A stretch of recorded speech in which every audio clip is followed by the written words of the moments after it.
right, and good evening, everybody, and to another special edition, the Lionel 2021 Virtual Book Catalog Flip Through. And thank you, everyone out there, for joining. And let us know. Give us a comment where you're from. And I see already we got Dallas joining. Thank you very much, Larry out there. Appreciate it. Got a nice hat there, Larry. Yeah, there you go. Lionel hat. So thank you for joining.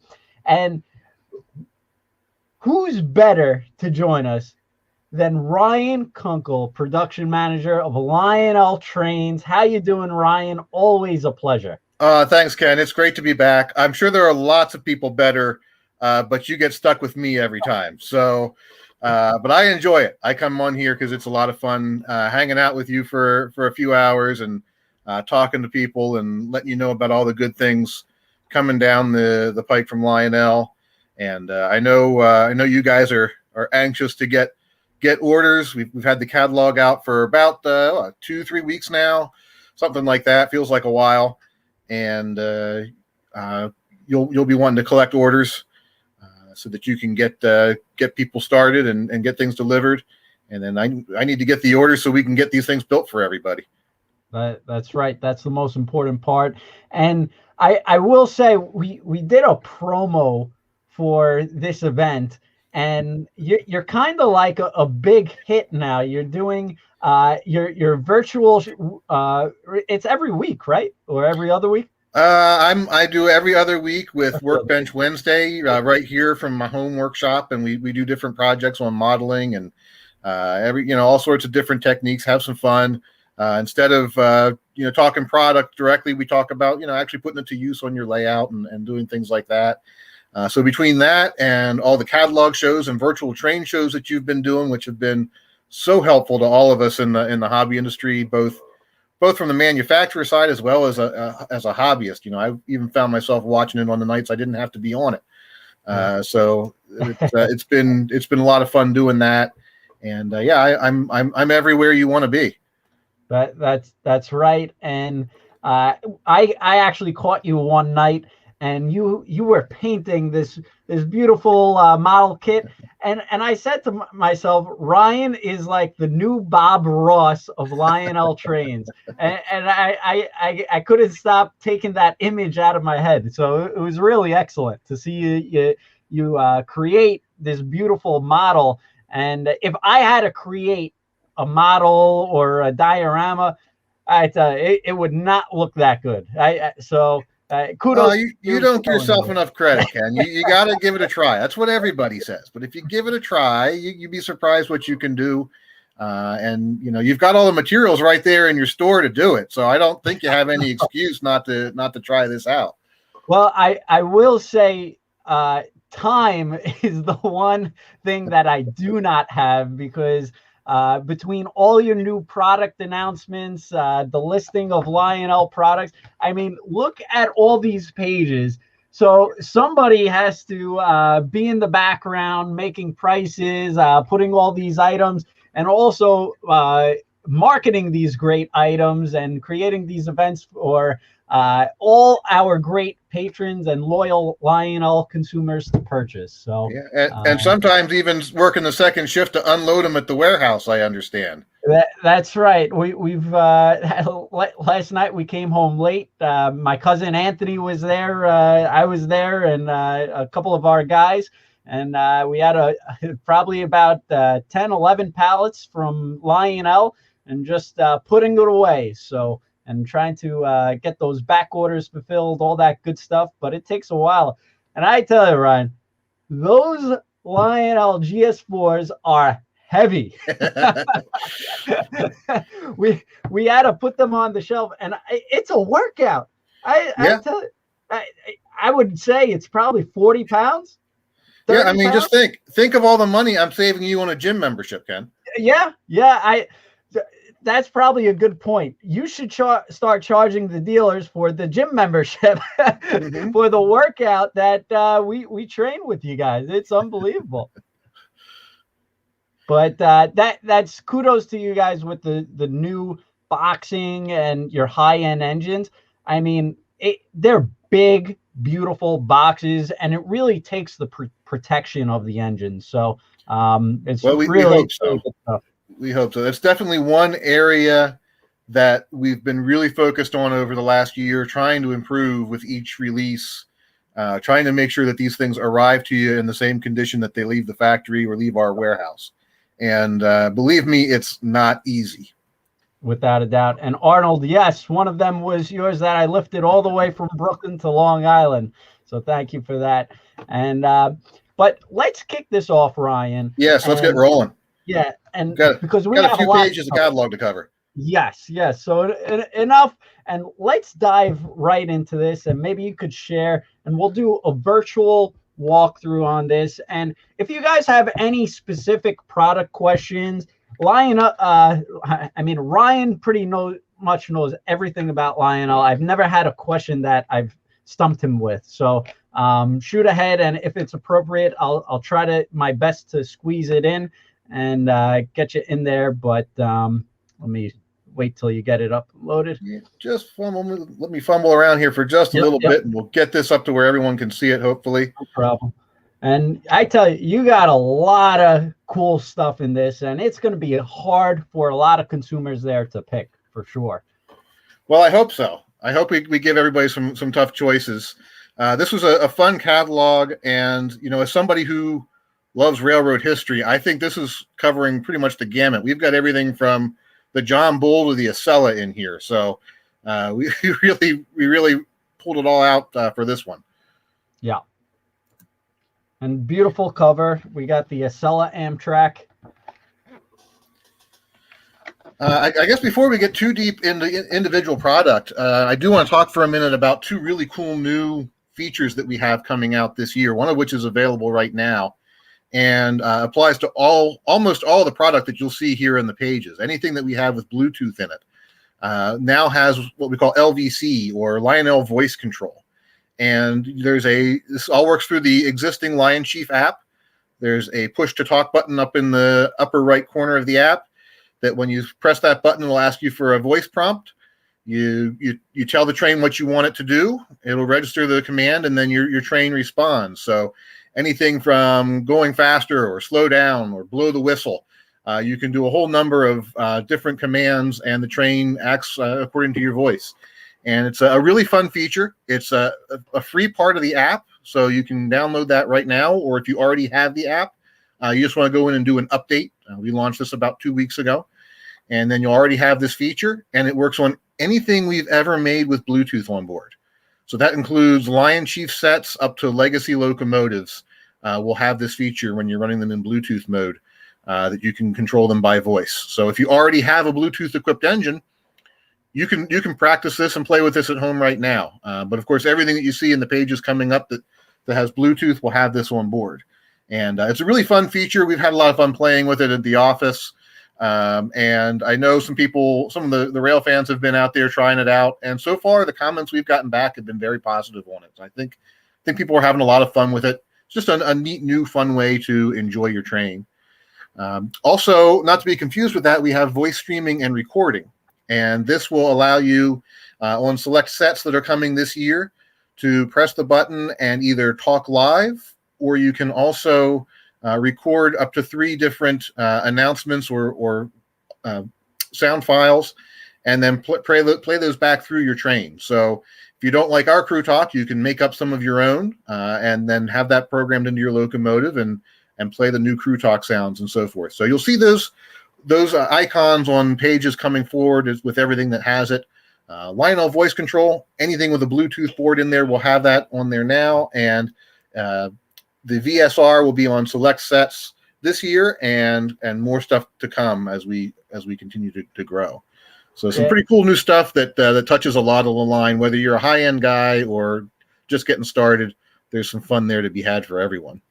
Yeah, Ryan, that's really cool stuff. And just to go back to the voice control and voice streaming and recording, Lionel is investing in this technology, and it's actually great for the consumer. I mean, if you really think about it, this is like Alexa and Google Siri coming to trains. I mean, it's really groundbreaking. It doesn't sound like Sometimes it's just, well, it's everything does that now. But Lionel is actually taking the forefront on this and really connecting the digital with trains. And this is what the future for kids, and every kid uses their phones for everything. So kids with cell phones, and even adults now, we all use smartphones. So it's really groundbreaking technology, and it's really the Siri, Alexa of Lionel trains. Just amazing, cool stuff. So we're excited for this. Yeah, absolutely. And I think what you see here too is the next step, not the final step, but the next step in the evolution of these things. And we know that there's more to come, and we know that there'll be more innovations and things that we can do down the road as we continue to work with Bluetooth and other technologies to bring the train control into the next generation. So this is just that next step, and it'll be very interesting to see where we are in a few more years with how all these work.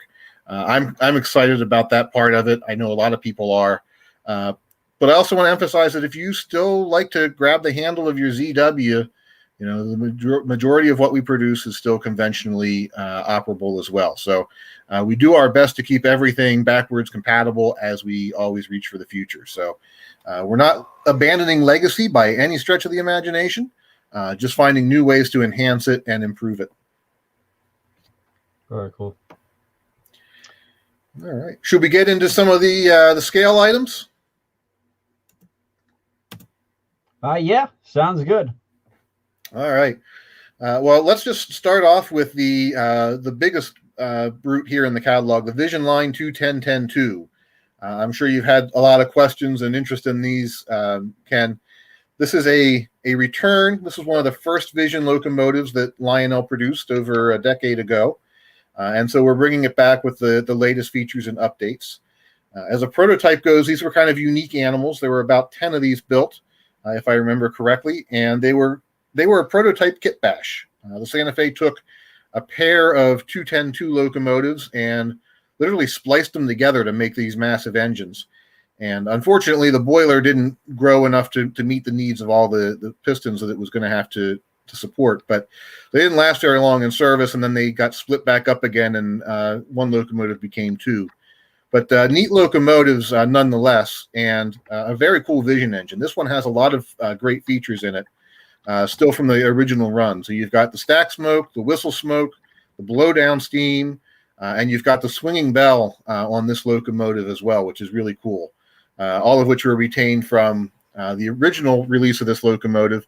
And then we've also now added an additional speaker in the smoke box, so you get the stereo sounds that we've been doing the last couple of years on some of our articulated steam, where we have room for the extra set of speakers. You'll have Bluetooth control, obviously, for the first time. You'll have the ability to change between white and green class lights on the front of the locomotive. You get the assortment of 5 different selectable legacy whistles quilling in here. So you get a lot more options today with the new updated legacy electronics than we had 10 years ago as we've continued to grow and refine the line.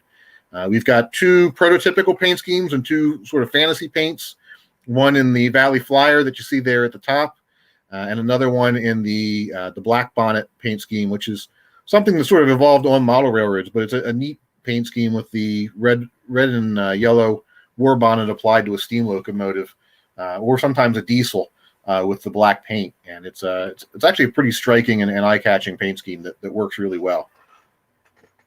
Yeah, and I will say these paint schemes are going to be a home run. I know, some of it may not be prototypical, but people love the different colors, uniqueness to it, and also the new features. I mean, the whistle and blow down steam effects, it's a game changer on a layout. Really cool.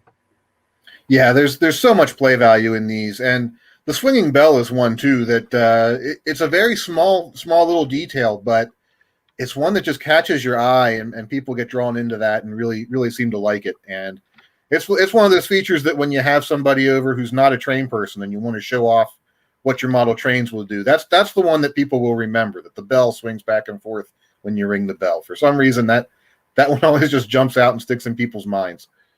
Yeah. beautiful stuff. And I think this is the clear winner. And Vision Line is always the creme de la creme, the high end. It's the engine that everybody's got to get. Absolutely.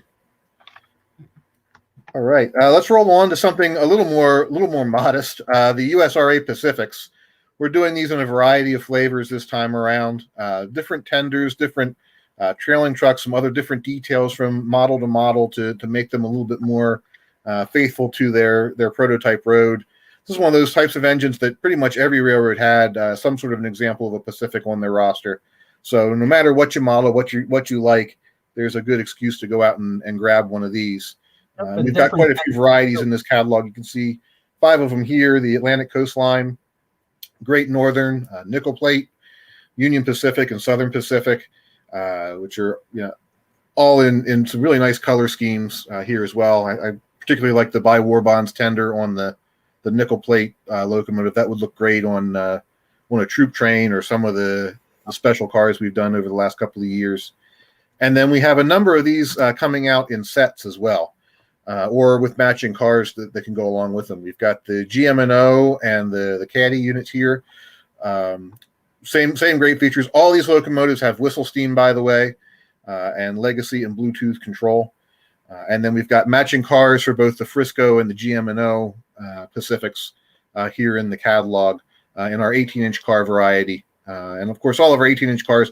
I'll talk a little bit about these now, but we won't cover them each time we hit them. The 18-inch cars feature flicker-free LED LED lighting. I haven't even been drinking yet tonight, Ken.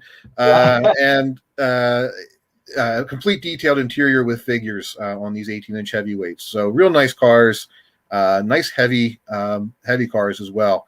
And they've been in our line for a long time and remain very popular.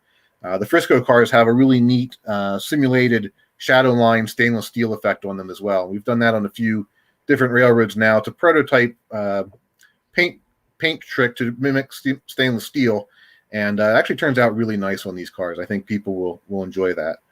Yep, and I will say GM&O isn't the Union Pacific or BNSF Railway a huge name, but the paint scheme is really nice on this. Yeah, I tried to pick a few locomotives that had a little extra color to them this time around because I know it's one of the things you've mentioned to me that color helps sell on these, and they really do jump out. We've seen it with our different fantasy heritage type schemes as well. That in this case, these are prototypical, but just having a little extra splash of color there can liven it up. And we've got matching PA diesels for these road names further down in the catalog too. So this is a great opportunity. You could get the passenger cars and then have either steam or diesel power for them because we know a lot of guys like to have more locomotives than they need. So this gives you an opportunity to get more locomotives for a single train. Very nice. We'll get to a couple more Pacific sets, I think, a little bit further in the catalog. But next up here, we've got a nice smaller size steam locomotive. These are our 460 Camelbacks. This is the first time these have been done with legacy. They were first introduced with TMCC, and then the last time around done with Line Chief Plus. And now we've upgraded them to a legacy locomotive. And you get a lot of value, a lot of features in an engine that will run on 031 curves without any problem, and which is at a much lower price tag than some of the steam we've been looking at before. So these do come with whistle steam and legacy and Bluetooth. So you've got all the features that the larger legacy steam engines have. We've done a number of custom sound sets on these, especially for things like the Halloween engine. You'll definitely have all the fun extra sounds that we do there. Now that we can include multiple whistles in our locomotives, we've had some fun with some of the special schemes, especially where we do some random things for one of those options for you. So you'll get some prototypical whistle selections, but then also on the Halloween one, I think it may be a wolf's howl or something like that you can quill, and they're a lot of fun.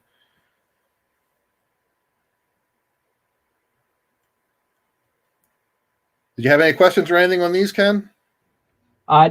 No swinging bell on this, correct? Correct. No swinging bell on this one. Just because of the location of it on the model, it's actually tucked in between those air tanks. And the motor underneath, there wouldn't be room for it anyway. But I think this is one where even if it had the swinging bell, because of where it's situated between those big air tanks, it would get lost. Yeah, You really wouldn't be able to appreciate it on this one. And RJ's trains, Long Island Railroad, yes, Camelback in Long Island, that should do very well in our neck of the woods. The Jersey Central Blue Comet version, very nice, and Halloween, it's big time now. So it's been growing for us a lot, and I've wanted to do this engine as a Halloween engine for a while. I just think there's something about the look of a Camelback that lends itself well to that sort of a motif. I'm glad you brought up the Long Island version. This was a neat one. I found a photo of this online and decided we had to do it.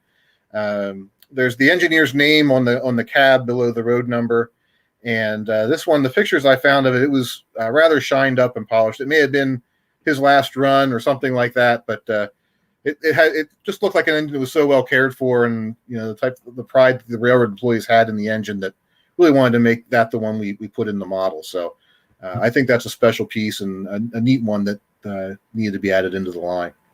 And I noticed you've been doing a lot more Strasburg because it's really popular. I mean, everybody you talk to is familiar with that railroad, and so I'm really happy to see that selection.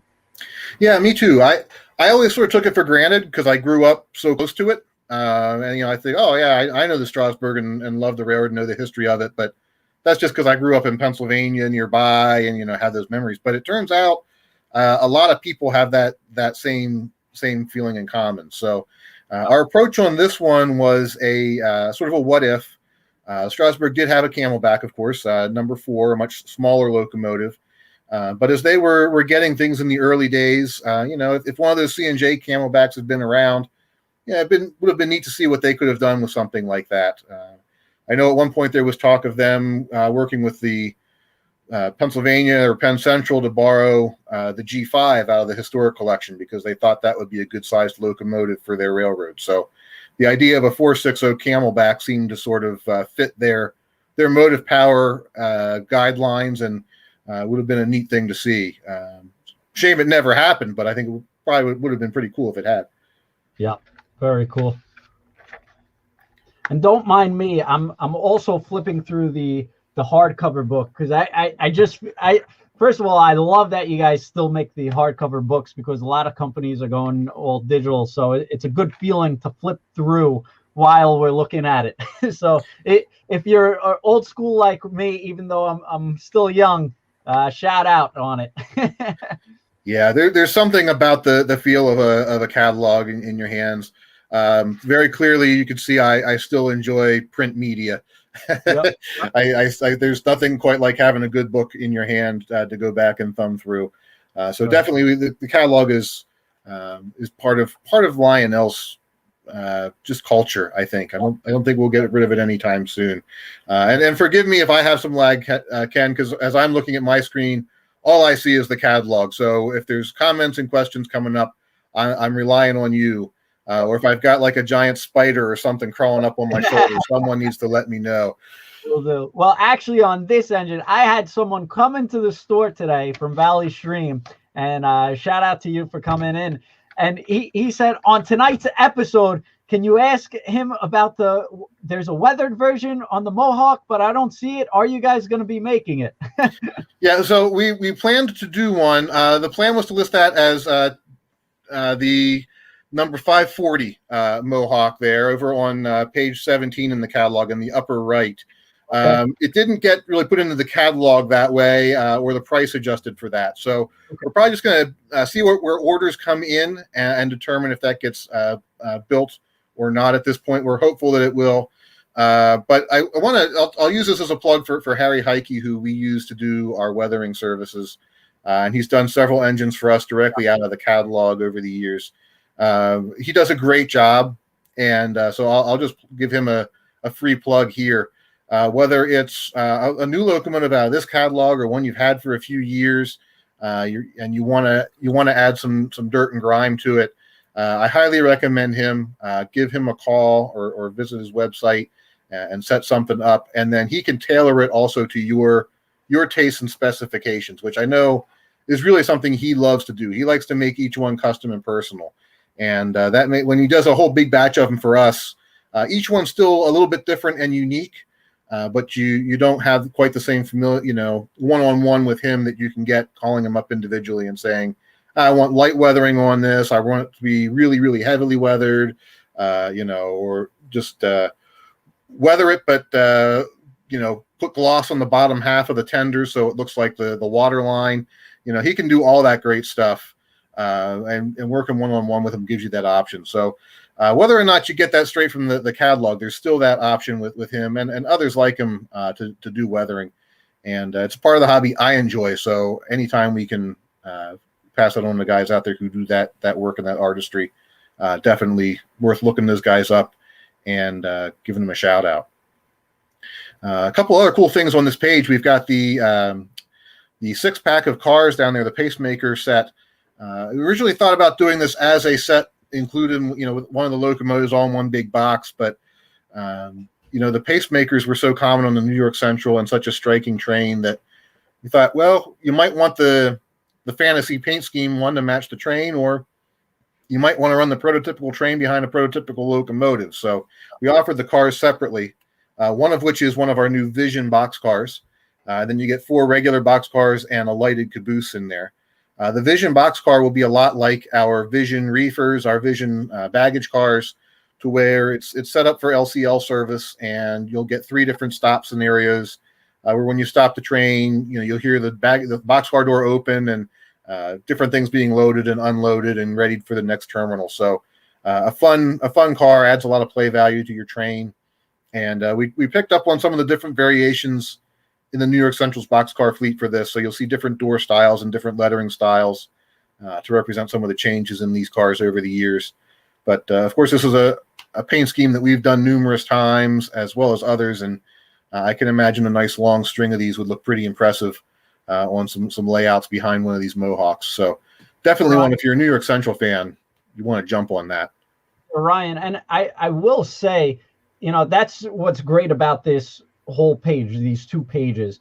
There's certain people who will only do something that was prototypical run on the railways, but you also are providing an option. I mean, this paint scheme is beautiful. And I guarantee you, I haven't even looked at our back orders for Lionel yet.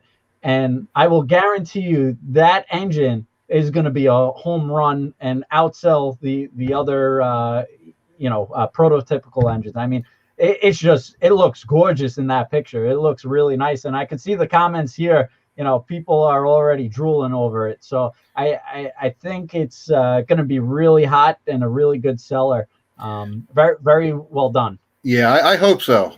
We have a lot of fun with these and try and come up with things that seem sort of, at least most times, seem plausible at least. And then we had done the two-tone gray Vision Niagara a couple of years ago, and that did extremely well as a fantasy paint scheme. I think there were a lot of guys who said, yeah, I know it didn't exist, but darn, it just looks so nice. Yeah. And so I wanted to repeat that on the Mohawk as well, because I think that's just a really, even as a Pensy guy myself, that's a really classy paint scheme, and I think it should have been applied to more steam locomotives. But now, how do you create something like that that's a fantasy scheme? Like, how do you just, do you just say, just think of something creative, or do you just have an idea, or how does that happen? It's a mix. Usually one of us will get the spark of the idea, and the great thing that we have at Lionel is we have a wonderful team all around us that each of them have their own specialties and their jobs that they excel at.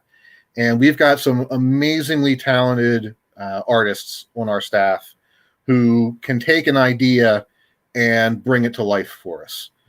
And sometimes it is exactly as you say. I'll send a note off to on the art request sheet and say, this is what I want, and I'll just put a picture of a in this case, I'd give them a pacemaker boxcar and said, put it on the locomotive and make it look good, right? Like, you'll figure it out. In other cases, we've gotten a little bit more specific or gotten together and going back and forth. Sometimes, they hit it right out of the park on the first try. Sometimes we have to go back and forth a few times, but more often than not, I throw a little line out there in the lake and just reel in a big catch, because they just get it, and they have an ability to look at these things with an artist's eye and make some decisions and ideas. There have been some cases, for example, I'll use the last year's catalog. We did a Christmas set with a B6 switcher and a number of freight cars, and that all grew out of me just requesting a Christmas caboose. And one of the artists came back with this beautiful design on the caboose for the Snowflake Limited or something like that. And I said, man, that looks too nice to sell as just a separate sale piece of rolling stock. You're gonna have to go back down and give me a whole set to go with it. So they do a wonderful job of bringing these ideas, sometimes real, sometimes really far out there into the light of day. And I think they are a big part of what makes Lionel unique and special within the train community. Without a doubt. And Gino actually had a good question about ordering these built-to-order items. So all of these high-end steam locomotives are, obviously they're a premium engine at, higher price range, and they are built to order. So Lionel will produce what all the dealers send in.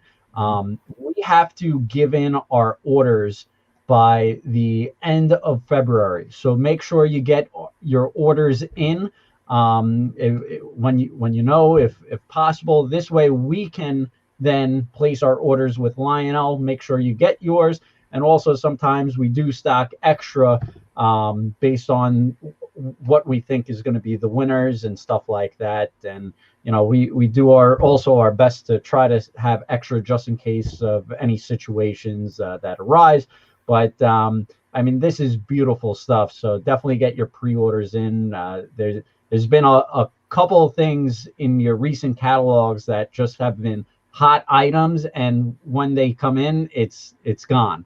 So and quite honestly, this Christmas, I was looking at a Polar Express Legacy steam engine that you guys had. It was a built-to-order engine, and it was on eBay for like $10,000. So I know sometimes it could go either way, but if you want something, put in your pre-order, and you never know. Yeah, absolutely. Yeah, that's our recommendation. If you see something that you absolutely have to have, you want to call Trainland and put in your order and say, reserve this for me, and go that route, because it will guarantee that you get it. And I know that you guys do, you'll pick up a few extra here and there to hedge some bets, but you don't go real long on a lot of these things. And I don't blame you. And because we're always putting more and more out into the market too. So no sooner are you getting these in than we've given you another catalog worth of stuff to order. So by having these things on a shorter run and quicker turnaround, it actually helps us keep more product coming into the market, and also meeting the market's demand for things, so that we're not overproducing and oversaturating you guys with things you don't want. It doesn't really help anybody in the food chain. So we do build an extra quantity for our own customer service. It's one question we do get. Well, how do you service these if you don't? If you only build what we order? We do build a percentage for customer service based off the number of the units that we produce. But other than that, or the occasional licensing sample that we have to give to some of our partners, we build what we get from you guys. So the more information you have to help you base, I'm sure the overage that you may order, I'm sure you look at your numbers and go, well, if I sold 50 of this one and 25 of this one, I think I know which one I'm going to stock up a little heavier on. So that's why if you want something, it helps to get those numbers in.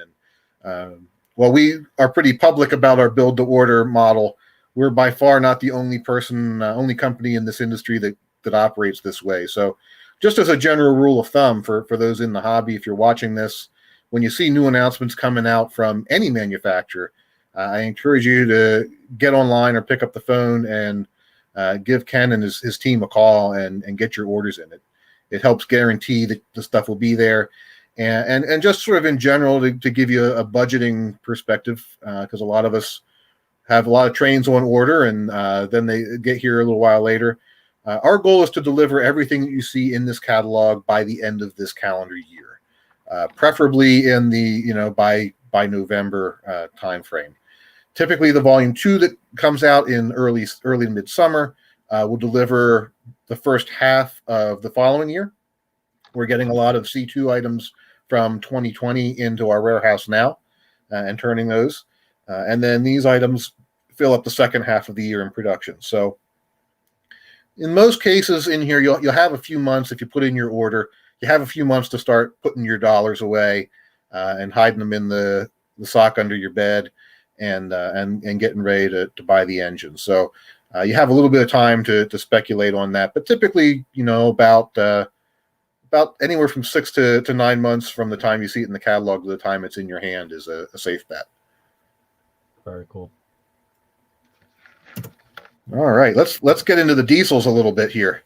The SD70 Ace, speaking of heritage schemes, we've got a number of them in here. The Kansas City Southern Salute to Heroes is a prototype unit, but the others were all, more or less made up heritage schemes for some railroads that didn't have heritage paint at the time. I know Canadian Pacific has now done a few, but these were all ones we wanted to create. We've had a lot of luck with the prototype ones from Norfolk Southern and Union Pacific and others. And we thought, well, let's do some of the railroads that haven't been properly honored yet. So these all take some of the great classic paint schemes of yesteryear and bring them into the model world and for a nice modern piece of power. And I think you see on these and on the Acelas further back in the catalog, some of those classic paint schemes, they just work no matter what you put them on. The Santa Fe War Bonnet always comes to mind for that, but even that Boston and Maine unit, that was applied to an E7, I believe, originally, and it works just as well on an SD70 Ace, at least in my opinion.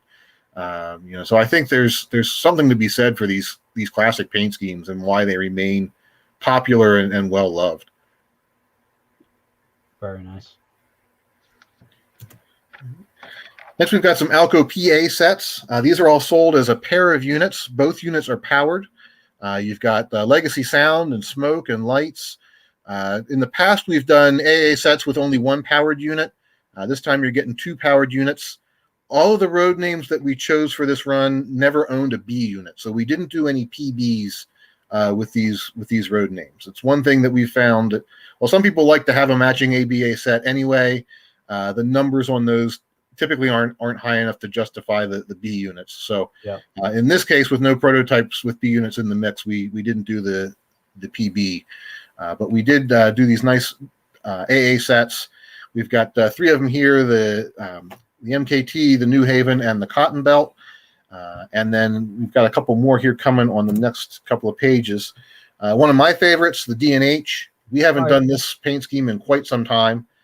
This will be given a little bit of a simulated metal finish on the locomotives.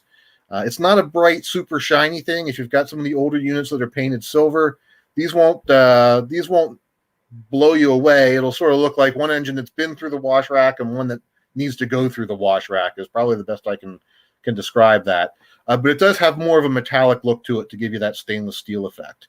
And then we've got matching 21-inch passenger cars to go with these.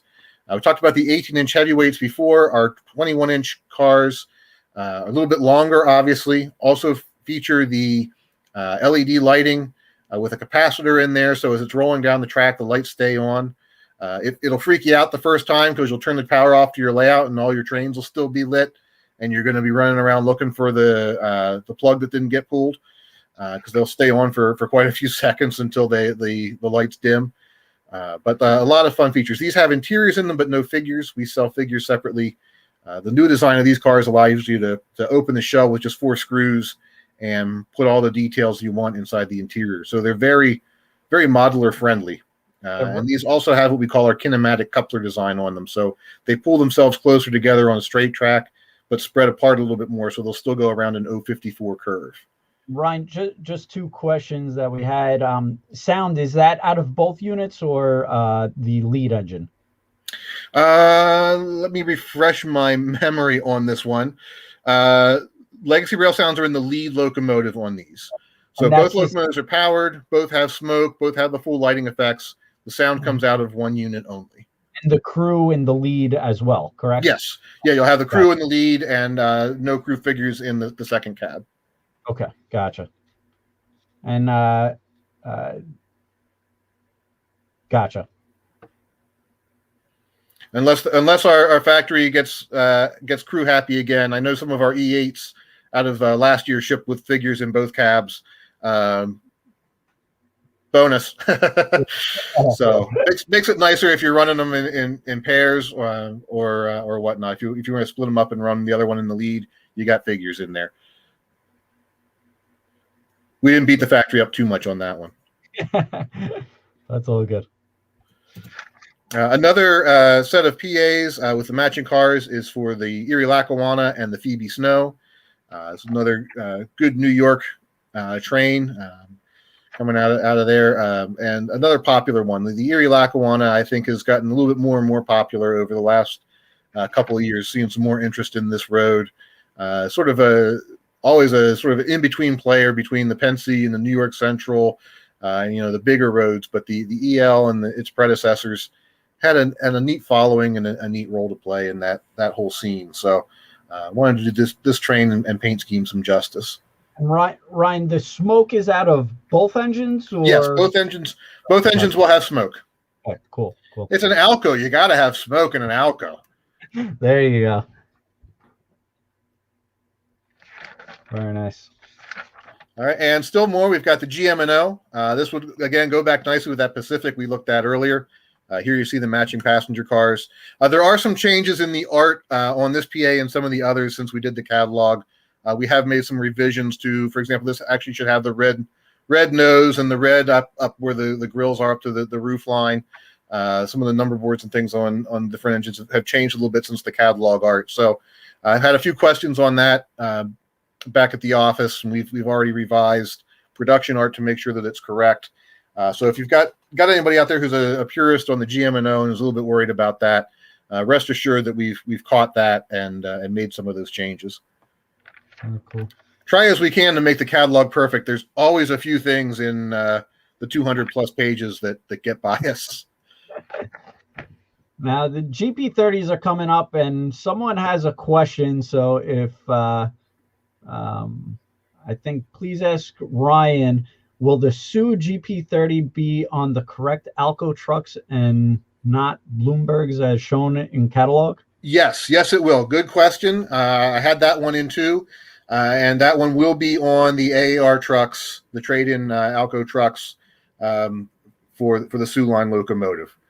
So that one will definitely be there. It didn't get caught on the virtual art. The production art shows it, and all the production notes show it. So that will be built that way with the correct trucks. We've done that once before in another unit, so I knew the tooling would work and wanted to bring that option back in again. We haven't done a whole lot of Sioux line power, so it's kind of a neat paint scheme and one that we don't do enough of. So when we do it, try and get them as correct as we can. That one will have that. That one also has the beacon on the roof, so you'll have that extra lighting feature on that locomotive as well. It's one of the things we try and do with our diesels, where we can customize some of the details, even the lighting features. We do that. So if it's got a rooftop beacon or some things, for example, you look at the Santa Fe or the BNSFX Santa Fe engine has the rooftop air conditioner. Different horn locations and horn placement and antennas are pretty common on our diesels. Some of our newer tooling, we can get even more detailed than that in the changes that we've made. But wherever we can try and get some of the things to match the prototype better for you, we definitely try and do that. All right. You just sold an engine, Ryan. Excellent. Well, it's available in 2 road numbers too, so you can get yourself a pair. That's right. And are there time frames like when all these engines are coming out, as you first announce them, or will that be posted as you learn more from production?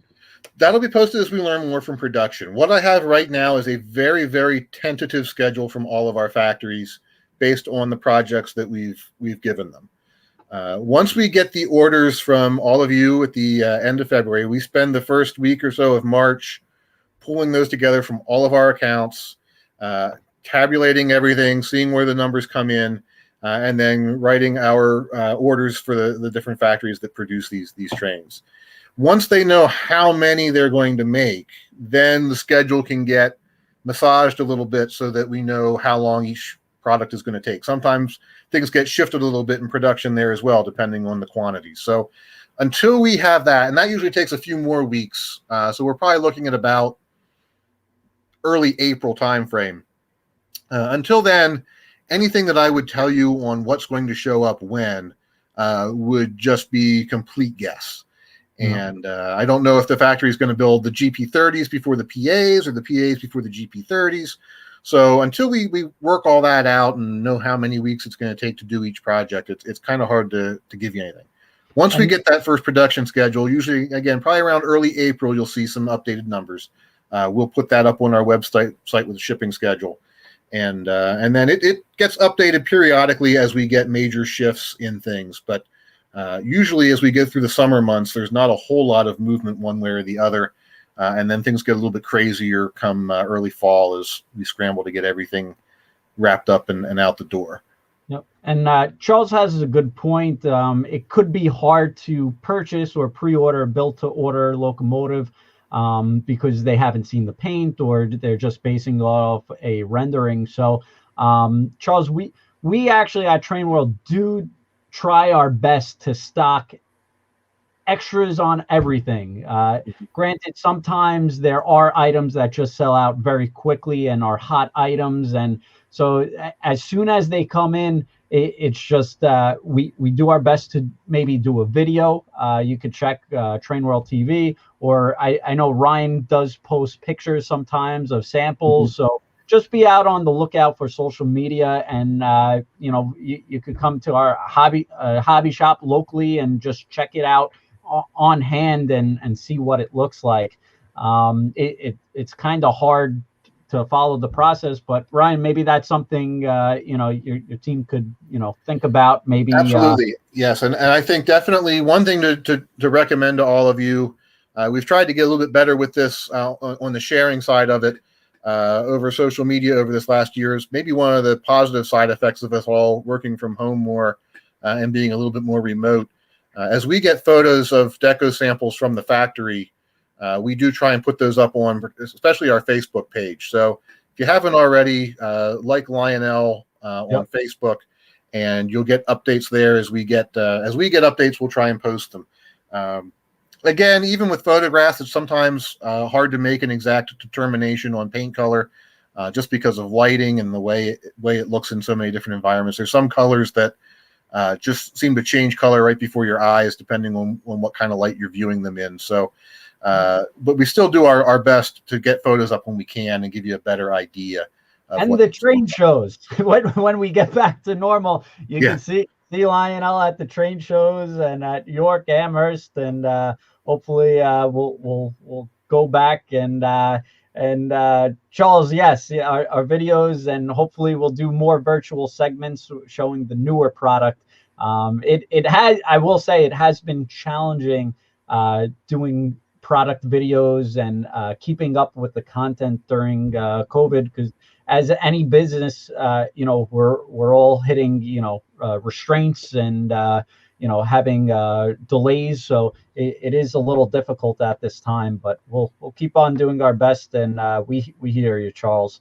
And we're getting a ton of questions on the verandas. So why don't we do a drum roll, because this is going to be hot. Yeah, the Veranda is going to be, I think, one of the big ones out of this catalog. We have not done this engine in a long time, and it is a pretty unique and pretty cool locomotive. It's another one of those locomotives that really only ever ran on one railroad. It was only a Union Pacific locomotive. They didn't build too many of this style, but their size, their design, and their noise and operation made them pretty memorable beasts. And so what we've done here is we put in two prototypical paint variations for the Union Pacific, numbers 61 and 69 this time around, which are different road numbers than we've done before. And the difference in paint on those is really only the size of the lettering on the tender, but we found both variations, so we did one of each. Then we've also done two sort of fantasy UP schemes, one in the Greyhound and then one in the modern Building America scheme with the flag, which I've had a lot of people comment on that. saying that they're purists, but they really like that paint scheme and may go that route. And then just for the fun of it, we did some other fantasy schemes as well, but tried for the most part to stick to railroads that seemed plausible, like, the Alaska. I don't think an oil guzzling, extremely loud beast of an engine would be too out of place up on the Alaska. It seems like it might fit up there. So, and that paint scheme, it looked cool. And then of course the U.S. Army, after the success we had with the Sharks out of the last catalog, we wanted to repeat that paint scheme here. So a lot of great fun paint schemes on this for those who like the Union Pacific or like something else. And talking features for a minute, you get a lot of bang for your buck in this engine. This is an all die-cast locomotive and tender, so you got plenty of weight. Dual motors. The inner trucks are powered on this, so all that weight is centered down over the two powered trucks. There are two smoke units in this locomotive that come on and off, mimicking the operation of the engine themselves. So you had the main turbine, which was used out on the road for power, and then there was a smaller diesel engine that was used around the yards in cities, and also just sort of get you started and get things rolling sometimes. Also, because the turbine was so noisy, if they were coming downhill, I've read where the workers would actually turn off the main engine and let it just sort of coast for a while before firing it back up again, just so they could get some peace and quiet up in the cab. So you get the two smoke units, and they'll come on and off with the sound as you hear the two different sounds going in the engine. And then one of the big improvements we've made this time in it, in addition to upgrading it with Legacy and all the other latest controls we've talked about before, is we're putting a super bass speaker and enclosure in that tender. So you want an engine like this to be loud, and you want that big bass sound or that engine roar. Okay. And so the super bass tender on this should really help draw that effect out and make it more interesting for you. So a really cool locomotive. These have a Mars light effect on the nose too, so you've got some cool lighting. And big, heavy, loud. It's got everything you could want in a model train. So I think you'll all enjoy these. And we did our best to cram as much into here and build as much excitement into these locomotives as we could.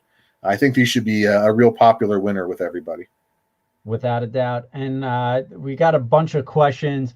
Mikey's asking about, will the Veranda's DOD Veranda have lighted number boards, but it doesn't look like they have number boards for that. There's number boards there. I don't think we put them on this one just because of the deco scheme. Right. And so when we don't put a number board there, we'll paint over it, but we usually don't put the light behind there, so you don't see a glow through the nose. It does have the class lights and the Mars lights. Yeah, very cool. And everybody's giving fun facts. I think it's a unique paint scheme. A lot of people like it. Mm-hmm. Very cool. I think by far that will be sell very well. I think it would just look really cool on a long string of flat cars with, military vehicle loads or troop sleepers or whatever else you might want to stick behind there. Just everyone's got military trains. This would be appropriate power to put on there. Yeah, and you could see the someone said it reminds him of a P-40. You could see the little girl art deco, the pinup old time girl. Yeah, we've got the nose art on there. And the blue, like for the American flag, I think that's really nice. The colors look very dynamic. So I think it's going to be really nice. Mm-hmm. Yeah, we borrowed heavily from the Army Air Corps on a lot of this art with the different fonts and numbers and insignia and so forth. And it just, I think it turned out really, really well. Yeah, very cool. I think this is going to be one of the better selling group of engines in the catalog. The Mohawks. I mean, you got a lot of stuff in here already, and we just flipped through a couple of pages. The Vision Line 210-2s, so a lot of stuff. Yeah. Well, let's keep rolling. If you have more questions, Ken, by all means, just shut me up and read them off to me and break in anytime. Yep. I'll try and keep things rolling so we don't keep everybody up too late. You've probably got another truck to unload coming in soon. That's it. I'm gonna start making you unload the trucks. Social distancing. I'm not allowed to travel right now, Ken. I'd love to come up and help you with that, but next up we've got our SW8. We go from the huge monstrosity down to something a lot smaller here in the turn of a page. This is some new tooling for us in the catalog. We've done similar switchers before. We did the SW7s, the NW2s. This is a different variation. The biggest variation in this is the use of a single stack instead of the dual stacks. Otherwise, very similar locomotives. Internally, very, very similar. Single motor drive on these, mounted horizontally to power all the wheels. Speaker is actually under the floor of the cab, so you've got a pretty big speaker in there and a surprisingly good sound out of the small locomotive. And one thing I know a lot of the scale guys like is the fixed pilot on these as well. So now, you don't have the swinging pilot there to detract from the realism on these locomotives. So a variety of great paint schemes here, some different detail variations, including the lighted number boards on the Southern Pacific and Boston and Maine versions. The Coors Brewing has the rotary beacon on the roof. That we're one of the companies that has a license with them. This is modeled on the switchers at their main plant in Golden. So they were happy to see this in the lineup. We've got some scale beer cars further back in the catalog that would be perfect for going along with this.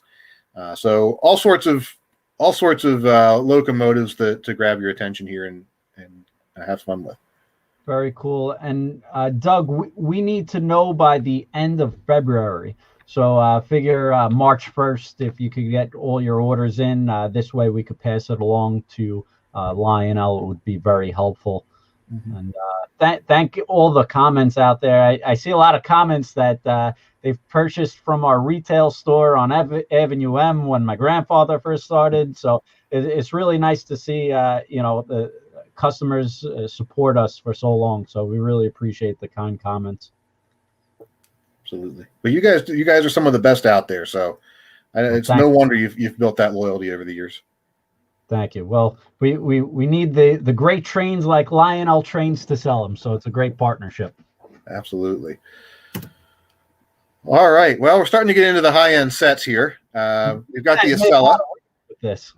This is one I'm sure you've had a lot of questions on because it's such a feature-rich and interesting train. So this is again a return into the catalog after a long time of hiatus. And the first time that Lionel issued this, it wasn't labeled as a Vision engine or product, but as I looked it over, as we tore the old ones apart to prototype the new design, far and away probably the most engineering intensive product that I've ever seen from this or any model train company. I mean, some of the passenger cars had 4 motors inside of them. Wow. You shouldn't have 4 motors in a passenger car. That's just that should not be possible. But we did it. And the great thing about the first run of the Acelas was it had all these wonderful features, but it was really a challenge to get everything on the track, working correctly, and maintained. And I think a lot of operators said that most amazing model train they ever owned when they could get it to work. So for this round, we wanted to simplify things a little bit, but not take away all the great wow factor of the set. So we've done a few things differently. A couple small features taken out, but some other features added in and more value added back into the train as well. So these are available in 2 sets. You've got the main set, which includes the 2 power units and the 3 passenger cars, and then there's an add-on set that includes 3 more cars, so you can do the prototype 6-car train. The 2 locomotives are both powered and both equipped with sound. All the locomotives are essentially identical. I think we only put the crew figure in the one cab, but other than that, they're identical. You have powered pantographs that raise and lower depending on the direction of the train. You've got all the different lighting effects on the front of the locomotive, the headlight, the ditch lights, the marker lights that come on when you're running in reverse, all of that controlled, either controlled by your legacy cab or the lights also work bidirectionally with direction. So great locomotives. I think the original Acela was only one powered unit, or certainly only one with sound. So we've added more value there in the power cars. For the passenger cars themselves, we're upgrading the interior lighting to LED over light bulbs. The cars will still tilt, but we've taken out the motor to power the tilt, and it'll be a mechanical design in the bolster. So as you go into a curve at speed, the car will tilt automatically. So although we've greatly simplified the design and an operation, from the operator's point of view, as you're watching the train run around your layout, you won't notice that there's been any change there. It'll still tilt for you as you go through the curves. The doors will still open, but they'll be manually opening doors instead of powered opening doors. That allowed us to simplify the IR connection through all of the cars that gave a lot of people issues. Yeah. The cars will still have full interiors with figures and some of the most nicely detailed interiors I've seen on passenger cars in a long time. Yeah, Ryan, just a couple of things on the opening doors. As dealers, it was a problem the first round, and that it's a complicated mechanism. I mean, so it's really tough, and it's I know some people may want it, but it's just more functional without it. They're just too delicate as model trains to realistically work. It was really a unfortunate scenario the first go around. And we did have a couple of other questions I just want to circle back on. Sure. RJ wants to know, will the Acela have a K5 LA horn like all Amtrak locomotives? What we'll do is we'll actually have 5 horns in there. So we'll have the K5 LA will be one of them. And then we'll do some other horn selections as well. So that with our new legacy, you use the aux1 key, and you can scroll between 5 different horns in the locomotive. So you'll be able to vary those pitches up a little bit. Even though all the trains have the same horn, anyone who's been trackside will tell you that you'll get a clogged bell in the snow or something like that, and they don't all sound the same all the time. So it's nice to be able to vary the horns up a little bit and customize it for yourself. So, but we will do a K5 LA for sure as one of the horn options. That'll probably be the default on these locomotives. We did a lot of work back and forth with Amtrak on especially the prototype scheme that you see here on the top, and then the American Flyer paint scheme down below, which was the original concept name for the train. And there were a couple of different pieces of literature and posters and whatnot that came out before the train was delivered. And we tried to borrow from some of that art to recreate the early sort of what if look for this train. So a fantasy scheme, but one based on the early concept drawings. Also want to add that the train will still have announcements, and we will do custom crew talk for these. And then there will also be the Station Sounds dining car in that add-on 3-pack. So you've got another car with sound features there as well. So a really feature-rich, fun train to operate, and should be a real hoot on your layout or a club layout, especially too, where you can get it out and let it stretch its legs. And they want to know, are the interior of these passenger cars just as detailed as the original? Yes. Aside from improving the lighting with LEDs, we aren't going to make any changes to the interiors. They will still have all of that amazing detail. It's almost a shame that you can't easily take these cars apart, because there is detail that you absolutely cannot see in these cars that's inside there, that's just tucked away from out of view behind windows and things like that. The luggage racks up top, details down the hallway towards the end of the cars, and in places where you can never see it without the body off the car. I definitely do not recommend taking the body off of the car, especially on the current Acelas, to see that, unless you want to spend the next 3 weeks trying to get it back together again. And then Arnold also had a question. Both engines are synchronized in Bluetooth and conventional? Yes. Okay. Yes. And they want to know which has more sound, which unit. They both have sound. They'll both have identical speakers, so they should both be equally loud. There you go. And everybody's really upset that the Acela is getting replaced by the Avilia. Yeah. I guess, if that's how you pronounce it. Yeah, I'm going to miss the Acelas too. I remember when these were the new big thing, and it was fun watching them come online. So definitely we'll miss seeing them. But time marches on, and it's nice to see. It's actually, I don't know. I also welcome seeing a facelift and seeing um, you know seeing rail passenger travel continue to evolve and stay relevant. I think that as much as we like the older trains, as much as I like riding in wood coaches or an old Pullman, there's something to be said for zipping along in comfort at 120 miles an hour also. Yep. And all this Amtrak talk, they all want the chargers from you guys now. So hurry up. We've seen how well that's done in other scales, so you never know. Might be something we look at down the road. Very cool. I will mention, and it's called out here in the catalog, there are some features that are legacy only in these. There are some limits to what Bluetooth can do, but that's pretty well spelled out here in the catalog. As far as operating both engines at the same time, that won't be a problem. But some of the other features, like pantograph controls, for example, you'll need to have legacy on there for all that. There are also lockout switches on the pans, by the way, so if you want to keep them down, if you have low clearances like tunnels and bridges, or overhanging station platforms and signals on your layout that you don't want to wipe out, you can lock those pantographs down so that they don't pop up and rip everything off. Very cool. We've got a number of heritage or fantasy schemes on here. Some obviously are based on Northeast Corridor. Others were just some ideas that we thought were classic paint schemes that would look good.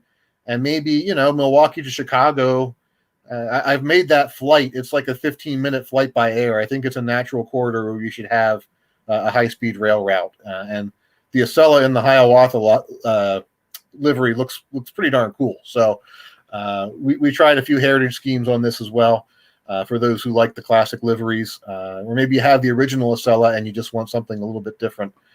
So we've got the New Haven, the Milwaukee, the Union Pacific, Pennsy, and Santa Fe, and then further back in the catalog, if we make it up in time for Christmas, we've got the Polar Express version too.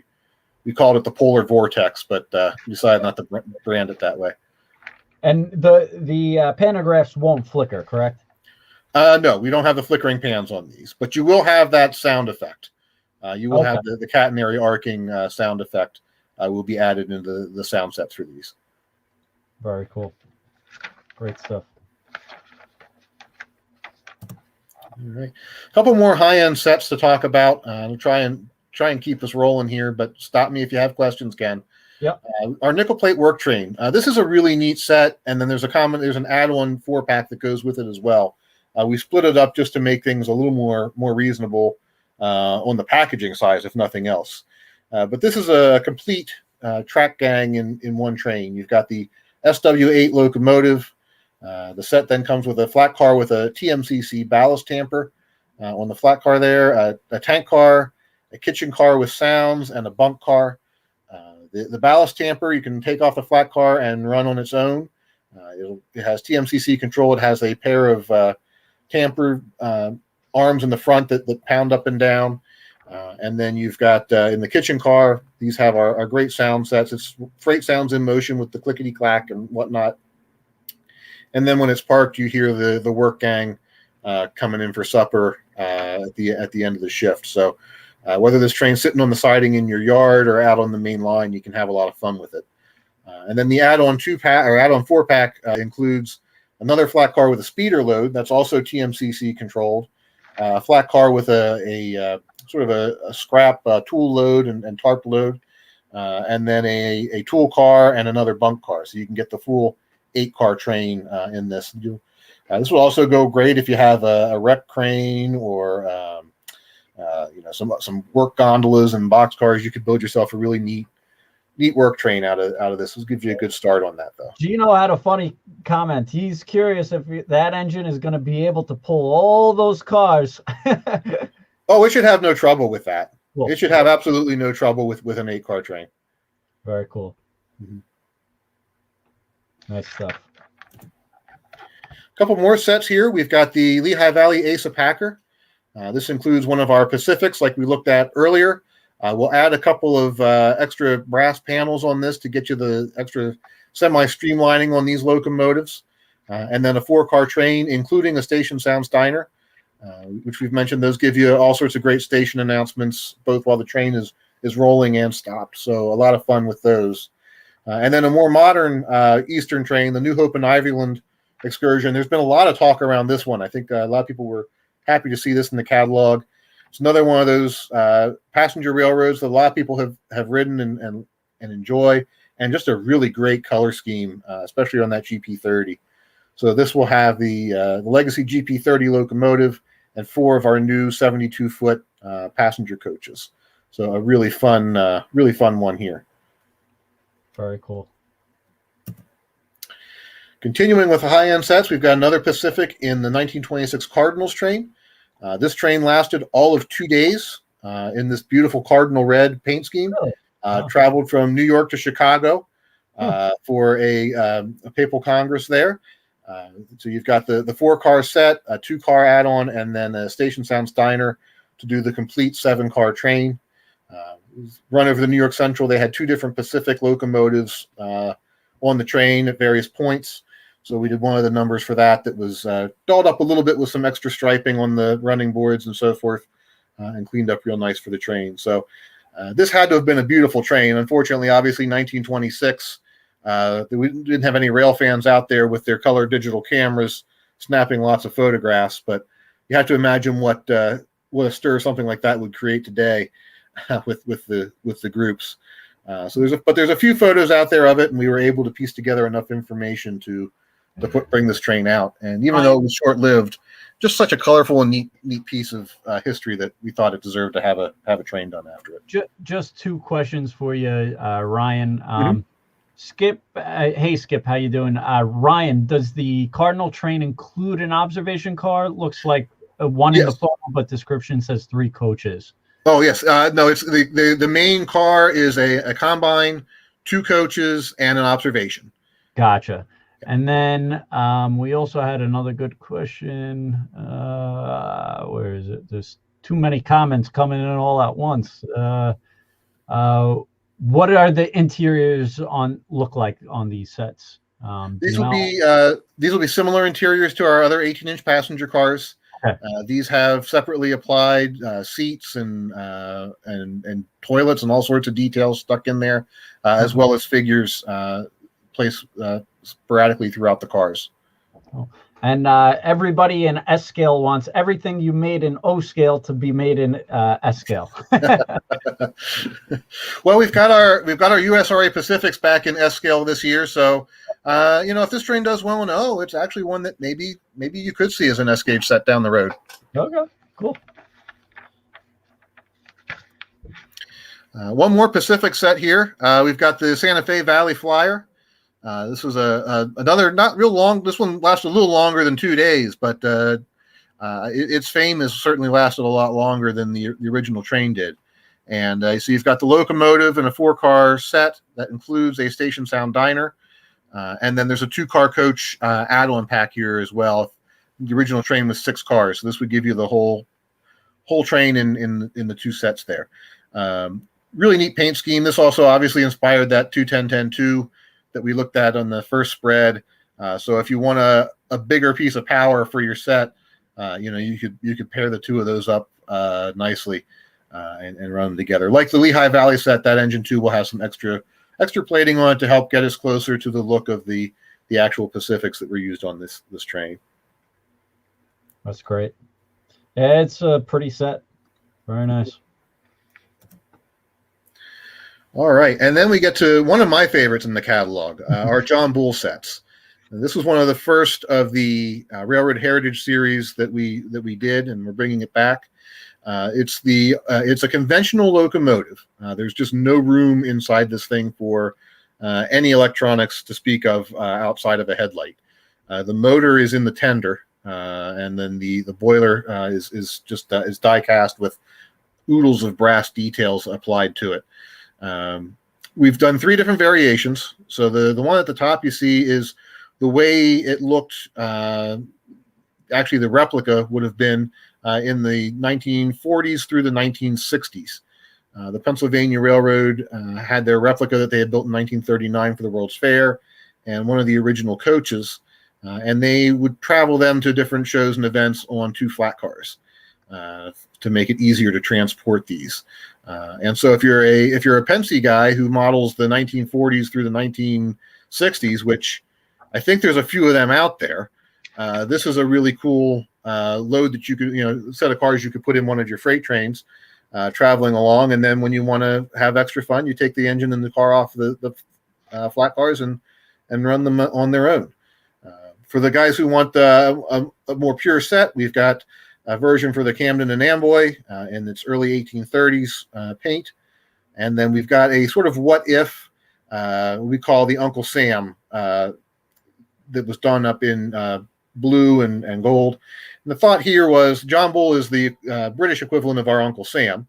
So we named this one after Uncle Sam and chose art and deco that was similar to what we saw in photos around 1876, around the centennial celebrations, and tried to keep things in line with that time period. So obviously the original locomotive was still around, and this is a neat sort of what if it had been drawn up for the celebration of in the time around that time. So a very patriotic train, but nothing that's nothing. We didn't want to go anything gaudy or crazy on this one, but something that was a little bit more proper and fitting for a locomotive of this age and historic importance. And a couple of things to point out on this and questions. I don't think the list price is correct on this page. If I think the catalog price is incorrect, if I'm not mistaken. They look okay to me. Okay. The flat car set's a little bit cheaper than the other two, just because of the cost of the different cars. Okay. All the cars are die cast, by the way, passenger cars and flat cars, of course. Okay, because the display sets, though, I think is a different list online and the catalog. So we're going to have to double check on that. I think it's the list price is $999.99. Okay. So we'll double check with that on you guys. And then the other questions were, will there be an additional coach available for the Pennsy John Bull? We aren't going to do one of those, at least not right now. If we get a lot of demand for it, it's something we could run. But by the time the Pennsy was doing this, there was only one coach left in existence. So they only had the one CNA car number 3 was the last survivor. And of course, that car's now at the Railroad Museum of Pennsylvania in Strasburg with the replica locomotive. The coach is the property of the Smithsonian, as is the original John Bull, which is, of course, still in Washington. So all of this stuff still survives, which is kind of neat. In fact, even one of the flat cars survives at Strasburg because that's how the locomotive arrived. It was still on the FM flat car when they got it. So it's neat that all these things have survived this long. The John Bull itself was still in regular service through the Civil War on the CNA. So something a lot of people don't recognize. It had changed a lot in appearance by then, but that's why it survived so long. It was customized and doctored and well cared for. Any differences between the older version and the newer version, or just different paint schemes? Just different paint schemes. Okay, just different paint schemes. Yep. As I said, we would have loved to have crammed some new features into this engine. But for those who saw the brass hybrid 440s we did last year, if you thought that was a small boiler and an engineering challenge, that was a gift compared to what we have to work with on the John Bull. Cool. These things are quite tiny. Very neat. And we'll double check on the pricing. Train World will after the show, so we'll let you guys know. Yeah, double check on the price. Although I'm sure your Train World price won't be MSRP anyway. So yeah, I think your website is showing one price, and I think the catalog or the dealer price that you guys sent to us was something else. So we'll just double check and we'll circle back and let you guys absolutely know. We'll make sure I have a note here as well to check tomorrow at the office. And so what's next? All right. Well, we've got a few passenger cars and some rolling stock. Rio Grande Ski Train. This is a neat one. We didn't do power in this catalog to match it specifically, but this train was pulled by a lot of different locomotives over the years. So if you're a Rio Grande guy, you've probably already got some power ready to go for it. And we'll probably do some matching F40 PHs in the not too distant future. So if that's your thing, go ahead and grab the cars and know that they'll be coming along. We've got a variety of cars here. You've got the generator car that plays the diesel sounds, a station sounds diner with all the announcements, and then the 2-pack and the 4-pack of cars, so you can do a nice train. And this ran from Denver up to the mountains to take skiers up for a day on the slopes and bring them back down again. Neat operation. Any more F40s in the future, you think? Yes, definitely some more F40s in the future. Debating over which catalog to put them in, but we're gearing up to bring them back and do another run of those for sure in the near future. Very cool. Beautiful cars. Mm-hmm. We talked about our Vision box cars a little bit earlier with the pacemaker set. Here they are again in some more road names for separate sale. Most of them, again, the merchandise service type cars in special paint schemes. Nice bright colors to fit a variety of eras and locales. And we talked about the features already, so I won't bore you all and go back through it again. But these do give you a lot of bang for your buck and can be a lot of fun running these cars on your layout, mixed in with some regular consists. Very cool. And then a variety again of scale freight cars here. Our new 65-foot mill gondolas have always been popular. The beer cars I mentioned earlier. We've got a couple of cars here with graffiti as well. One for the Golden West and one for BNSF. Some of the modern paint schemes, some people don't like the graffiti. Some people do. It's part of the modern scene. So we've added it to a few cars, and they seem to do well in sales. So we'll continue to put that out there. But always give people the option. If you don't want it, there'll be one that's clean and fresh available for you also in the catalog. Yep. We talked about the tool cars and the kitchen and bunk cars with the work train. Here we've got some more separate sale versions of those in different road names. Canadian Pacific, CNJ, CNO, MKT, Norfolk and Western Pacific. These cars always usually had a different color scheme from the railroad's regular cars, so they stood out, but also typically got a more simplified paint and lettering as well. They wanted them to stand out so they didn't get confused with regular rolling stock, but didn't spend so much time and money on them that they looked too nice all the time. So if you like to weather and dirty your rolling stock up, these are some great candidates for some fun weathering projects. Very cool. And then we've got our standard O line of cars as well. This is a little bit more of a value-priced item. These cars are scale-sized in proportion, but nowhere near the level of detail that you see on the other scale rolling stock in the pages ahead of this. So about half the price, but just as good size. And if you're running a long train, these are great to help fill out your consist. A variety of nice road names here on the box cars, and then some ballast service gondolas as well for your different railroads. So these are neat cars. I'm glad to see this part of the line coming back to offer an alternative to the high price scale cars that we have out there with all the high end detailing. And Doug had a good question. Yes, you can. If you missed the beginning, there will be a replay on YouTube, and also you could replay it on Facebook later on. So thanks for joining us, Doug. Absolutely.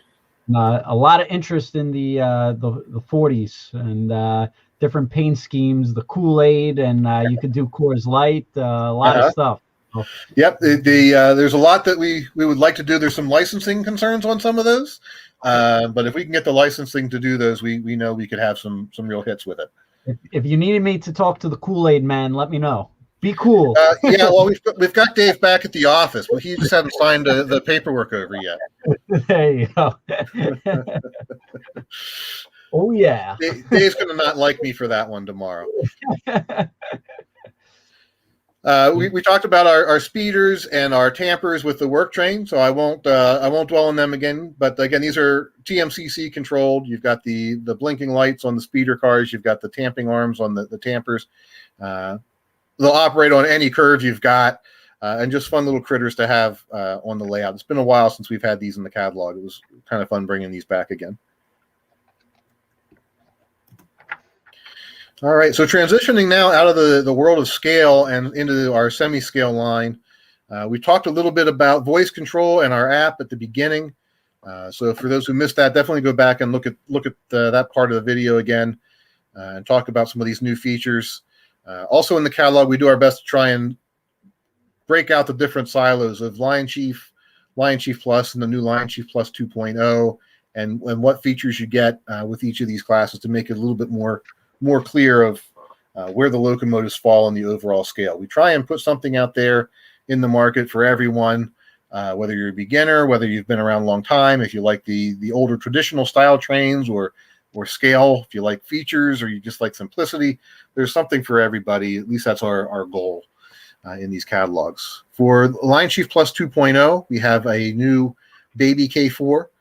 This is a locomotive that's designed like a Penske K4, but everything is compressed a little bit on it so that it'll go around smaller curves quite nicely. These will all do 031 curves, die-cast boiler and tender, really nice locomotive.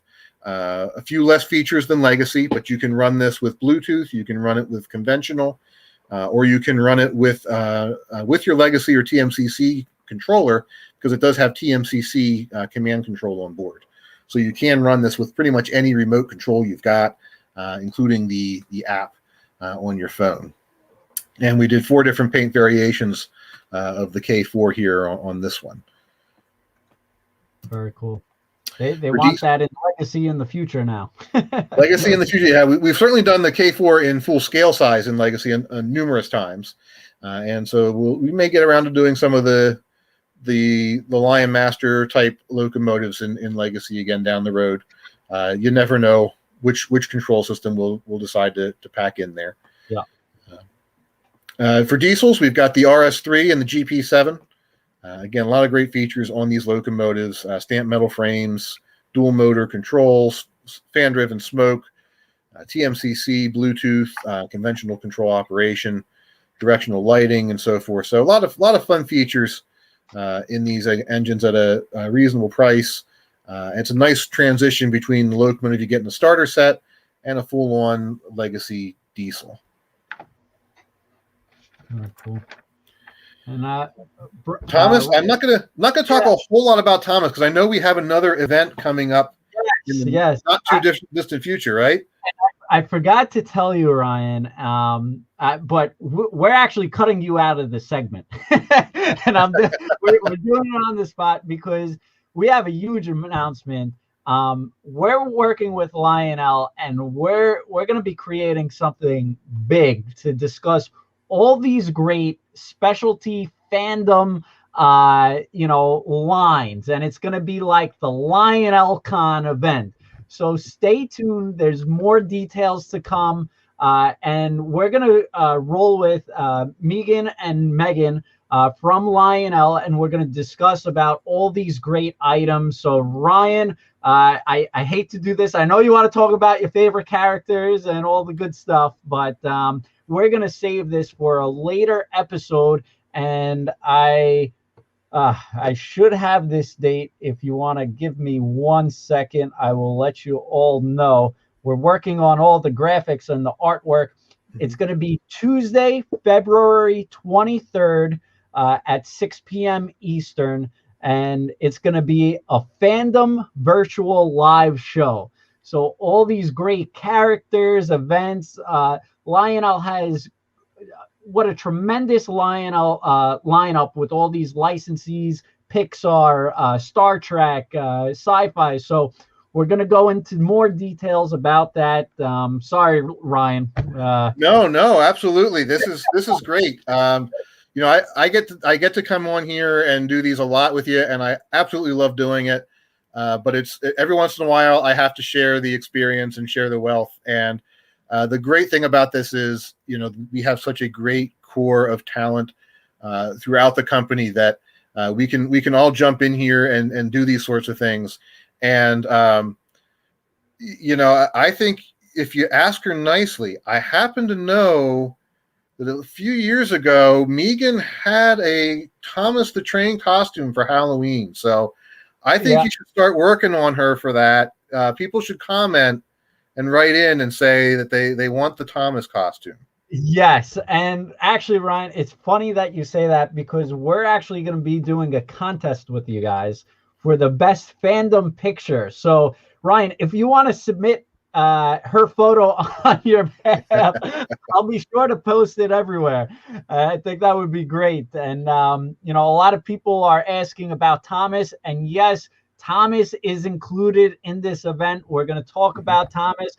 Where actually Lionel was kind enough to be doing also a raffle together with us for a Thomas the Tank engine. So stay tuned. It's going to be a great event. So sorry to cut you out, Ryan, but don't be afraid to join in on the costume fandom outfits and pictures. So definitely send us some good photos. Oh yeah. Wait, hang on. Yeah, HR. I can't make Megan dress up in a costume on air. I shouldn't have done that. She's going to be really mad at me tomorrow. All right. My bad. If you don't see me again, that's why. Well, if it makes you feel better, she was telling us of all the pictures with the fandom pictures of you guys as well. So it's all going to be good stuff. But we could flick through real quick. Yeah, we'll go through a lot of these real quick. As I'm flipping through these, you know, you'll be getting into, I know, the Toy Story and Pixar as well. There's some great new product in here, and I know they're going to want to talk about it. All these great licenses that we have. Do note in the catalog where you see, like, for example, here down towards the bottom of the page, the voice streaming and recording feature. These sets, as they're coming back this year, some of them new, will have this new feature that allows you to stream your own live or recorded audio through the Locomotive using the app.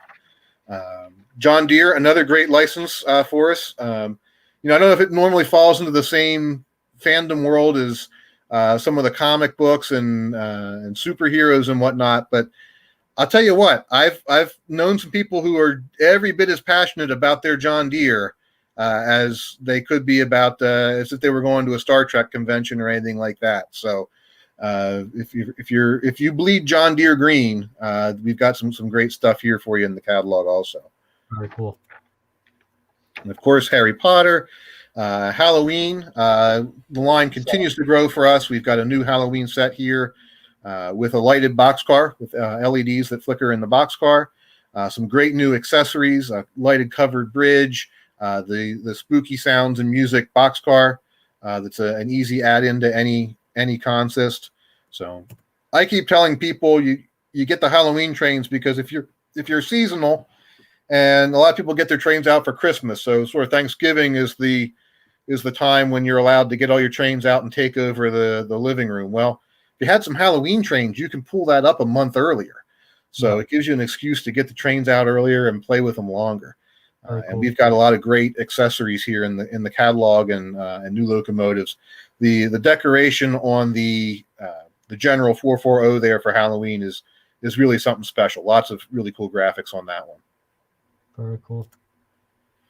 Another great space set this year. You know, we've seen a lot of space exploration and a renewed interest in that over the last year. I think it was one of the bright spots of 2020, and so we've got a new space themed set, and you'll be seeing some more fun accessories and items around this idea coming in the next over the next year. Area 51 as well. I know this is one you guys will be covering on the next show, so I won't get too out of this world on this one, but it's been a fun, popular series for us, along with Star Trek. Some new additions into the line of licensed product here. Budweiser, cool. Budweiser, you know, another iconic American brand, and I think it's one of the nice things about being at Lionel is being able to partner with brands like Budweiser and John Deere and Disney, and you know, all these companies that are really iconic in our culture and have these long histories. And what's nice is that when our teams go and meet with their teams over licensing shows and marketing conventions and so forth, is that there is a mutual understanding of that now, that our name and the Lionel name brings something to the table as well. So we have these we're able to open a lot of doors with companies to get these new products out to you. Very We cool. still do some actual traditional road names on our sets as well. So we've got a new Kansas City Southern set, as well as the C&O Burke set that we're carrying forward from Volume 2 last year, and that'll be delivering this year. So a really nice freight set. No matter what era you're into here, we've got something really cool for you. We celebrated 120 years last year. We brought back the anniversary Lion Chief Lionel Lines Scout set, and some additional accessories and rolling stock this year to continue building on that Lionel Lines theme. Yeah, this was really well received, Ryan. A lot of people loved the classic nature. It's an iconic, set. So it was really cool. A lot of people went crazy for it. It was a surprise for us. Yeah, and that comes with a few extras too. You get the girder bridge in there. You've got the operating dump car. You get a set of billboards as well. So you get a few extra features. It's not just the oval, the track, and the train. Right. We've got some that are classics, always in the line, and will stay in line for years. So we won't spend a lot of time going over them. But of course, we've got the Santa Fe Super Chief, Union Pacific, and the CNJ Blue Comet. I think that set turned out really nice when we did it a little while ago. That has the announcement coach on board that works with the Bluetooth remote. Really neat feature. Yep. The U.S. Army and Pennsylvania Keystone sets. Again, just very, very popular favorites. And then our modern Tier 4 locomotive and a couple of different sets that we've done in that. So I know I'm breezing through this real fast where you can, but I know you want to try and keep things under 2 hours at least tonight. Separate sale Lion Chief locomotives. For those who would like to add more motive power to your roster, but are very, very content with the features that you get in a train set locomotive. We've been doing this for the last couple of years and done pretty well with it. We've got some more of the 440s. We've got some 080s. And then for diesels, we've got GP38s and U36Bs. And these have all the same features of our Lion Chief engines in our set, just individually boxed for you. So not the advanced features of a Lion Chief Plus 2.0 engine, but just a simple Bluetooth operated set with the remote included that will work with your existing track and transformer that you get with your starter set. The new locomotives, the new featured ones, the separate sail engines here, like the 440s and these U36Bs, those will have the voice streaming feature as well this year. Very cool. We've got some more licensed rolling stock. I'm sure that Megan and Megan will cover all of these as well. The Batman world and everything else. Lots of fun stuff. Dave and I have been fighting pretty regularly over the Ford and Chevy licenses. He's a Ford guy. I'm a Chevy guy. I was about to say something mean, but I won't anger all the Ford people. I already got myself in enough hot water tonight on this show. And also a continuation of our Made in USA different series of cars. So our Railroad Heritage series kicked off a few years ago. We've got two big anniversaries this year. We've got 150 years on the Erie and then 50 years of Amtrak. That'll be a big celebration. I'm sure you'll see some more stuff from us and from them also as this year goes along, and some really great art on both of those cars. Angela Trotta, we had her on here a couple weeks ago, and she talked a little bit about these boxcars, the new Locomotive series, with art that she's done specifically to fit nicely on these cars, featuring some of the most iconic Lionel trains through the years. So I don't know of any better place to start than with Hudson's and Santa Fe F3s. So that's where we started off the series, but there will be more to come. So whether these are just your favorite engines from your youth or you'd like to collect another series of cars, some great options here in the lineup. Very cool. Our military and Wings of Angel series remain popular and continue to come out with new graphics. each time. We've also got some great things in our Molson Coors license as well as the Anheuser-Busch license. Very nice. Presidential series, we've got 3 more presidents. We haven't quite gotten to all of them yet, but we're definitely starting to close in on the finish line, or at least it'll be a moving finish line. Obviously, we'll continue to have more presidents coming into the line down the road, we hope, but we're getting down there now with some of the last few in here. We've got the whole list in the catalog for those of you who are trying to collect the series and look to see what's out there. We may rerun some of these down the road, but no plans to do that right now. Cool.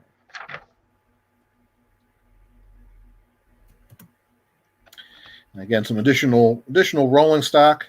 A new one this year, the Shark containment car.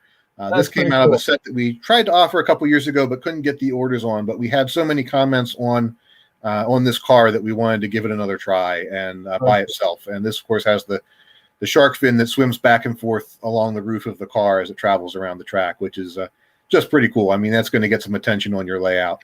Very neat. Our personalized feature is something that you can do through our website. We do those in-house. If you want to have a special event or anniversary that you want to honor, you can do that through us. So please see our website for more detail on that. And then is it too early to start talking about Christmas yet, Ken? It's never too early, but we may have to do a special Christmas because there's a lot too. There's a lot of Christmas in here. I won't go through the whole Christmas catalog. I think we'll just sort of wrap things up here. But I do want to just hit a couple of things that are more on the build to order side that won't be around as long. For the Polar Express, we mentioned this earlier. We've got the Polar Express Acela, also some new passenger cars and freight cars for that series in the scale line. The rolling stock is not necessarily specifically built to order, but with all of our scale product and our higher end product, we do base the order quantities off of the number of orders that we get. So like you do, Ken, we take what we get and extrapolate a little bit to make sensible numbers, but it still doesn't hurt if it's something you want to get your pre-orders in on these things. Very cool. And there'll be some new Polar Express things coming as well, including a new Polar Express freight set this year. Probably as we get closer to the right time and everyone's thinking Christmas again. Like you said, Ken, an all Christmas show or even an all Polar Express show would not be a bad idea at all because there is just so much product. Yeah. A lot of different unique stuff. Mm-hmm. Was there anything in particular, Ken, that caught your eye in these sections as we go through? About your Christmas car, and also, I mean, it's all good stuff. The lighted cars, the lighted track. You guys got a lot of cool stuff. Christmas Story, Angela Trotta Thomas. I mean, her stuff is unbelievable. The new Christmas car 2021 is always a great collector's piece. And now you also got a flat car with light blinking Christmas trees, which is pretty cool. Yeah, that's a neat one. The one Angela Trotta piece I'd like to talk about just a little bit because it's hard to bring this one to life in the catalog is the storefront that we've done. And I think this sort of carries off of one of those classic Lionel memories that so many people have of the annual holiday displays in the storefront windows and running up those as a kid and pressing your nose against the glass and watching the trains run around inside. And so for this one, what we're doing is taking one of our storefronts, taking one of the operating model train displays from our hobby shop accessory and placing that inside there. And then we're tooling up some new figures of kids out holiday shopping and looking through the windows at the trains. So this is definitely one of those that will sort of tug at you a little bit and get you excited for the holidays. And very nice. None better to bring that sort of magical spirit out of it than Angela. Yeah, without a doubt. A whole variety of great accessories coming as well. We've got some new things in the line. The talking passenger station is a really neat one. We took some of the features of the trolley announcement track and put them inside a station building here so that you can set this up that as the train rolls by, it will play different station announcements and so forth from the building. Really neat accessory. You could use this with the accessory activation track, whether you're using the current fast track or the older tubular ones. So any other way that you'd like to activate the accessory also. A really neat piece on that one. Very cool. And of course, a lot of other fun things. We should have a prototype for Sergeant Stumpy's fireworks store in about another month or so. I think right after the teams get back from Chinese New Year. This one is already on the works over there. So very excited when we get those in to share that, because I think that's going to be a real blast of an accessory, all puns intended. Very cool. And some more great operating accessories here as well to get you into things. As we start to get into the kits and the track section, I know we're getting into that part of the catalog that a lot of people are already pretty familiar with, and it's getting towards that time of the evening. So it's a good flag to pull in the reins a little bit. It's been great to see the reaction that we've had in the market to our kits. They've done quite well, and in an era when everything is sort of taken out of the box and be done with it, it's nice to see that there are still a lot of people out there who enjoy sitting down at the workbench and customizing it and making it your own. And these kits offer you a great value and great opportunity to do that, and make your train layout a little bit different than everybody else's. Without a doubt. And we should also just briefly touch up on the flyer segment, because we do have some flyer guys out there. Yes, if you don't mind. And I don't mind at all. Let me pull out of this because I have the flyer catalog saved on a different PDF. I got it up. Do you? Okay, good. Let me escape out of the other catalog and come back where I can see all of you guys again.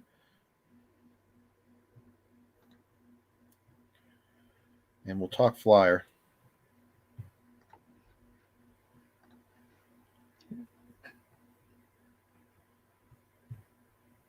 Can you see the screen? I'm getting there. You know me. I am still a. We've only been on quarantine for forever, and I'm I'm just getting used to this technology. You think I know how to do a Zoom call by now? Yes, I'm back. I'm back up here, and you can see the screen up there. This is good. Now I can see what everyone else has been seeing. So 75 years this year for American Flyer Escape Trains. Big anniversary, and it was neat because I did some of the math. We have a timeline in the catalog that shows some of the milestones, and you can see from 46 when Flyer started doing S-Gauge until they stopped production and Lionel bought the tooling. It's about a 21-year span, and then there was about a 12-year hiatus till Lionel started bringing out American Flyer again, and we've been doing it ever since. So we've now done American Flyer for 2 years for every 1 year that the original American Flyer was out there in the market. So it's neat to be a long part of the history of that brand. I know a lot of people still see the two as very separate entities, but for us in the Lionel building, it's all one family for sure, and we definitely are happy to see American Flyer hitting 75 this year. Yeah. So we brought back the Pacific tooling. It had gone missing and dormant for a long time. We were glad to be able to find that and dust it off and bring it back to life. We've got the 75th anniversary set, as well as an anniversary boxcar here to kick things off. Very cool. Then we've got the locomotives available for separate sale as well, and a variety of road names. So these will be upgraded with the latest improvements in legacy electronics. Gives you all the best of those modern controls in Flyer. These also will run on DCC, something that our O-gauge legacy locomotives won't do. But our Flyer legacy engines do have DCC on board. We know that's a pretty popular control system for the two rail guys out there. So we've kept that option in there for you. And then one more set with the Pacific, the Reading and Northern. I seem to have crammed a lot of Eastern Pennsylvania short lines sets into this catalog this time around as I'm going through it again. and I must have had train rides on my mind over quarantine. The EP5s are a good one to just talk about a little bit. These were first cataloged about a year ago, and we never got enough orders to produce them. So a lot of time and effort went into redesigning this locomotive and making improvements in its operation and performance while maintaining the classic Gilbert look. So we're hopeful that this time around we will get the orders we need to get these in production for you and get them out there, along with some of the passenger cars on the upcoming pages here that have been shown before but never delivered. So we're giving these one more shot at it. Cool. Some great scale freight cars too, particularly on the hopper cars. We do multiple road numbers if you want to put together a big train of these realistically. And then we've got some cool U.S. military cars in different 4-packs. If you want to put together a train, whether it's a hospital train, troop train, or just cars to sprinkle in with your regular mixed freight, lots of cool options here for that series. And then, of course, the Christmas rolling stock as well, including for the first time a Christmas music boxcar in American Flyer. It's done well for us, and we figured it's time to bring some music into the S-Gauge world as well. Very cool. These searchlight cars too now.